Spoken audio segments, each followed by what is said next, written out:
I was talking to Doug, and Doug is making a movie about personal documentaries, which is my favorite genre, and maybe his.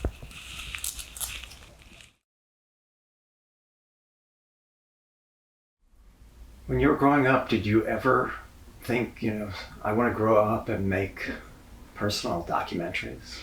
No, I didn't know what that was. What do you want to be when you grow up? First I wanted to be a brain surgeon.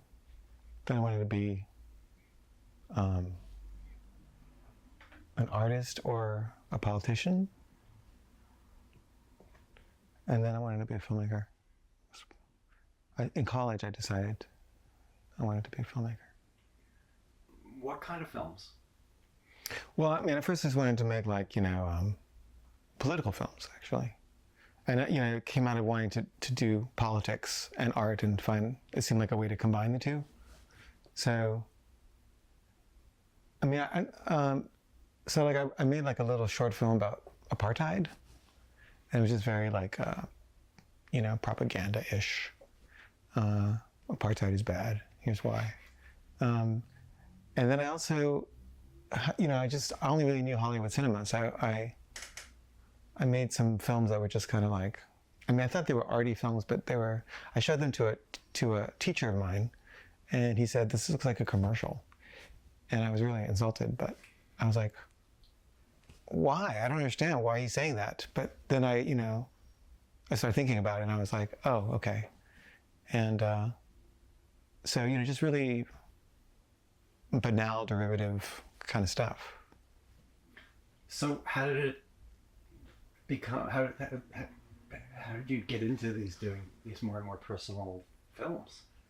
Well, I made experimental films for a long time. And, this teacher who said my films look like a commercial, he taught a class that was mostly about Godard. And, I was not a good student. I didn't read the books or anything. But after the class ended, I read that book just because I was annoyed.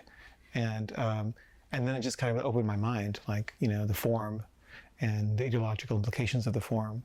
So I started making films that were very Godard influenced and very much about form and ideology. And then I discovered experimental cinema soon after that. And I started making experimental films. And I thought that, the language of experimental cinema was somehow going to transform the world. I believed in that formal changes could have, deep effects, And I did that for 5 years. And I had this screening in Paris at the Beaubourg, and I was really excited. It was like this big museum, and finally somebody was showing my films. And I remember 5 people came, and most of them were homeless.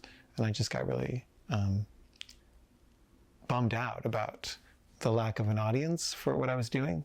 And so then I just said, okay, I'm going to try to make films that people want to see. And then I took LSD one day, and I had this vision of the Buddha holding a flower in his hand. And with the vision came this idea, which was that the flower represented beauty, and that the image was saying that beauty is right in front of you. You don't have to go looking for it. And that the thing to do was not to make films that maximized profit or drama, but to make films that help people to see the beauty that was already around them, and help me to see the beauty that was already around me. So at the same moment that I had this insight, I also decided to make a film about something very ordinary and banal that was just right in front of me.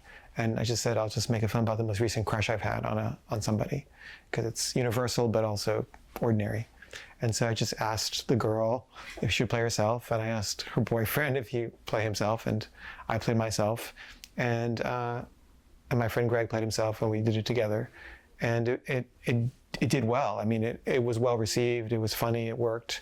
And I think it just confirmed me in this direction. And then I kind of continued with just films about my life. What led to In the bathtub of the world? Well, I was trying to make I'm a Sex Addict Yeah. for 5 years, and it was like a $2 million budget. And for 5 years, I did nothing but try to raise money for that movie and failed. And after 5 years, I was like, this could go on forever, and I could die and never make anything. And I hadn't made anything in 5 years, and I just felt like I'm getting worse as a filmmaker. Every year that goes by, I don't practice. I'm just like rustier. So I need to do something that's like gonna just like let me. I thought of it as like a musician, like practicing. At least if you're a musician, you can play the piano every day, even if you don't get a lot of money or whatever. You can still practice your instrument. And as a filmmaker, at the time, you couldn't. You really could only like direct like a few days a year when you were actually making a movie. And so I just wanted to make something that I could be shooting every day. I wanted to shoot every day, just as an antidote to the 5 years of limbo. So I had this idea to make a film where I would shoot a minute every day, and it would be a 1 year video diary. So how did you explain what you were going to do to Mandy? I mean, I think I explained it just the way I explained it to you. I need to practice, and I'm going to do this thing, and I just started filming, and the things that were interesting was usually conflict of some kind. I agree with classical drama about this, and so it was heart-wrenching to cut out these scenes that were so compelling. And I did a lot of test screenings for that movie. Like I would screen it once a month for like a bunch of people, and I would edit as I went. So it was it was a great process. It was actually the best year of my life in terms of filmmaking pleasure, just to film every day, to like keep adjusting it as I went. It was really great. And so, Mandy could see what it was and what it was turning into, and she had time to process it. So, it kind of just grew very organically. Yeah, but still, barging into her room when she's crying because you're having an argument. Yeah, my feeling is, she's upset now. She's momentarily going to be angry about it, but in the scheme of things, it's like a really great thing. And if I weigh those two things, like her immediate feelings with the gain to mankind, it's like it doesn't weigh very heavily for me. But do you ever think like people are going to think you're a total asshole for barging in on her with a camera? Sure, a lot of people do think that, but that's part of the point. Is my films, I think, are kind of about ethics, and I don't know. I don't have any purchase on what is and is not ethical. Like I don't know. I just know what I want, and I know what other people don't want, and how do you negotiate that? So for me, it's just like I want to be honest about it, and sort of like, but present it in a way that's interesting, that sort of poses questions. So I know that I don't share most people's notions of privacy. To me, they're based on a fallacy, which is kind of almost like not only a 19th century model of the individual in society, but also a kind of denial about what is actually going on with other people. Like, I feel like everyone can see you, and they can see your quirks and your neuroses and your defects and what's not attractive about you, and they're constantly having judgments about you. And most of us, I think, are in denial about that. And so we kind of think we're somehow getting away with something, but we're not, like, and the camera especially, as a filmmaker, it really captures your fucking soul, and you can't lie about it. So people are already thinking all kinds of shit about you, and to like show me barging to Mandy's thing, I did that. It's true. It's part of who I am. And I'm sure a lot of people hate me just because of the way I look, without me having to do anything. They're just like, ugh, that guy. Well, Is there a certain performance aspect to it? I mean, are you aware of how you're coming across while you're doing this? Yeah, there is a performance aspect, but it's no different, I think, than the performance aspect in regular life, because you're always performing in public. I mean, I think when you're really all alone by yourself, it's really the only time that you're not in a performance mode. So whether you're performing because there are other people around who might judge you, or performing because there's a camera that might judge you, you're still the same thing. And I think, I don't know if it's like, what is the equation of self-love to self-hatred that makes me me? But there's a certain amount of self-love that I can somehow withstand the withering contempt of viewers, of lots of viewers, but there's also some kind of self-hatred that makes me need to show who I am, because on some level I also want to be accepted and loved, and that's coming from some other place. So I don't know what it is, but for some reason the weird random chemistry and psychology of me lends itself to being a personal documentarian who makes films where he reveals himself in his flaws. You're a very complicated person. I don't know. Am I more complicated than other people? I don't know. I think. Well, or maybe other people just hide their complications more. Maybe. But I mean, I would even argue the other way with it, that you really like to provoke too. I do. I love to provoke. What's with that? I don't know. Is it like some kind of childish thing? Like, I'm not going to. I don't know. It's like I just enjoy it. I mean, I think I have some fundamental hatred of the system and the way the world is. Like, I have some kind of rage against the way things are. And my films, as a result, are both an attempt to sort of like attack the entire structure of everything, kind of like an anarchic, bomb throwing kind of gesture. But at the same time, there's a real attempt to embrace the real and sort of accept it. I mean, all my films are about acceptance. And I'm somebody who has a very, very hard time accepting the way things are, and accepting myself, and accepting my life, and accepting the people around me, accepting documentary cinema and its stupid roles, like all of that. So I don't know. I just know that I really love it. I love being naughty, I went to see this therapist once, and I walked into his office, and he was sitting there, and he looked at me with this expression that I'd never seen before. And it was an expression of, I'm not going to try to make you think that I like you, or that there's any kind of interpersonal expectation at all. And I just started sobbing. Without any words being said, I just started crying for like 30 minutes. And it was just like, nobody had ever looked at me like that before. Like, basically give me permission to be myself.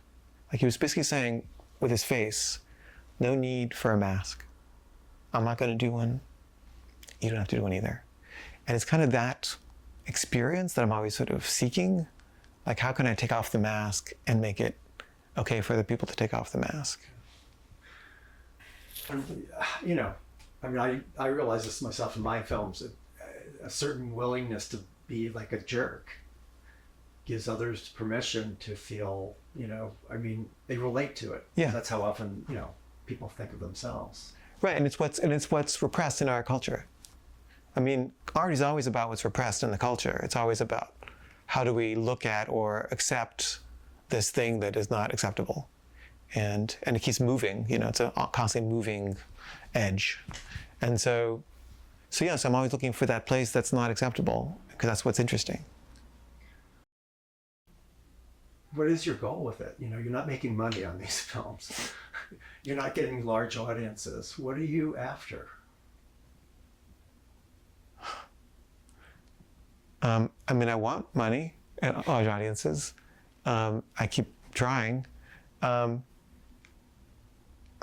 mean, I think I have some kind of weird belief that making beautiful things is important and that it redeems the world in some way. It's just like, we're all dying. The earth is going to shit really fast. You know, it's like the sinking of the Titanic. Like, what are you going to do? Like, you could play the violin and try to play it as beautifully as you can. You know, it's just that. It's like, and when I see beautiful art, I feel enlivened. I just feel better about my life, about being a human being. And when I see bad art, I kind of feel embarrassed to be part of this species. So for me, it's just like, what are you gonna teach with your life? Are you gonna, because everything is teaching. Like, everyone is modeling a way of thinking about this thing. So for me, it's just like, I'm trying to just model what I think is a better way to think about this thing. And it's like, be honest, break the rules, find those places that are hidden and shameful and bring them to the light. And don't get so down on yourself with moral constructs that really cause more harm than good.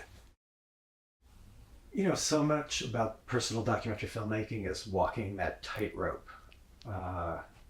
In terms of working with your families, getting permission to film, which you don't seem to do. But between what your own needs as a filmmaker are and storytelling demands, and of course, usually conflict is great for storytelling. And then, the possible fallout from family. I mean, how big a concern is fallout for you? Not as big as it probably is with most people. Have I lost any friends over this stuff? Probably a little. I mean, certainly I've offended people left and right. I mean, this TV show I'm doing now, it's like, every episode is like, am I going to alienate every single person on the cast and crew this week? Or will that happen next week? It's like, but I'm kind of like a conflict magnet or something, or like, if you get near me, at some point I'm going to show something about you that you're not going to want me to show, and a lot of people are just like, they're just like, we're not saying anything. We're not. Like my sister, I called my sister up if I could just film a little shot of her for this thing. And she was like, no, because she doesn't trust me. She's, so you're always trying to, I mean, for me, it's just like trying to juggle, like, I would get a much better shot if I did this, but then I might lose them for later. And just how do I weigh what is more important, just this one shot and that's it? They don't have to like me anymore, or do I need to keep them kind of on board for future, episodes or iterations of this? Right. But aren't your relationships your priority? Shouldn't they be your priority? They're not. I mean, filmmaking is my priority. Yeah, they should be, but they're not. Does that bother you? I just I don't know why they're not my priority. They're just not my priority. Like, it's who I am. And is that a moral failing? Probably, but I have tons of other moral failings too. It's like, I'm just trying to accept and understand who I am. I mean, most people don't even understand who they are, I mean, I don't even understand who I am, but I'm interested in getting to know who I am. And that means getting who I am without the strictures of expectation or conformity. And I'm really just trying to just know and see and show. And so I'm someone who doesn't really prioritize relationships that much. And I'm sure I'm not the only one. And I know that's not considered not good, but it's true. It's true. And so it's important to acknowledge it and to accept it and to embrace it. I don't know, everyone's different. God made us all different. I don't know why. I was made like this, and I'm also made over time, and I'm also in a process of learning and of changing and growing. But right now, this is what I care about. and I think that's okay. What gives you an advantage? You know, because, you know, I'm not hindered by morals. No moral scruples to slow me down. I was going to put it quiet like that, but yeah. Is there anything that would go too far, in your opinion? Sure. I mean, I think hurting people actually, physically, I would never do that. Like, I mean, I could get a good shot if I killed you right now, you know? Like, that'd be a good moment in a movie, but I wouldn't ever do that. That's a relief. I'm really pleased to hear. So you're a teacher. What tips would you give for people who want to make personal documentaries? Well, I teach a personal doc class at the New School. I mean, mostly all I say to them is like, could you please be more honest? You know, like, and this is boring, you know, like, I don't know if I have any tips except just like, be honest and be artful and like make me feel something, you know, like, I don't have any tips. What do you want people to feel when they see a Caveh film? I don't want them to feel anything specific. I just want them to recognize themselves, I guess, and to feel like they have permission to be themselves more truly and more strange, you know? There's this poem I like by Derek Walcott. It's called Love After Love, I think. And he says, the time will come when, with elation, you will greet yourself arriving at your own door, in your own mirror, and you will say, sit, eat. You will love again the person who was yourself, that you forsook for another. And it goes on. But like this idea that you're just waiting to meet yourself for real and to stop pretending to be someone you're not is kind of like the feeling I want people to have. Do you like being thought of as subversive? Yeah. You want that on your tombstone? I actually already wrote my epitaph. Which is? Oh, it's a poem I wrote one day. It is, this was what he had wanted, to lie in the sun with never a care, to feel that his body was air and his skin unhaunted. Hey, sweetie.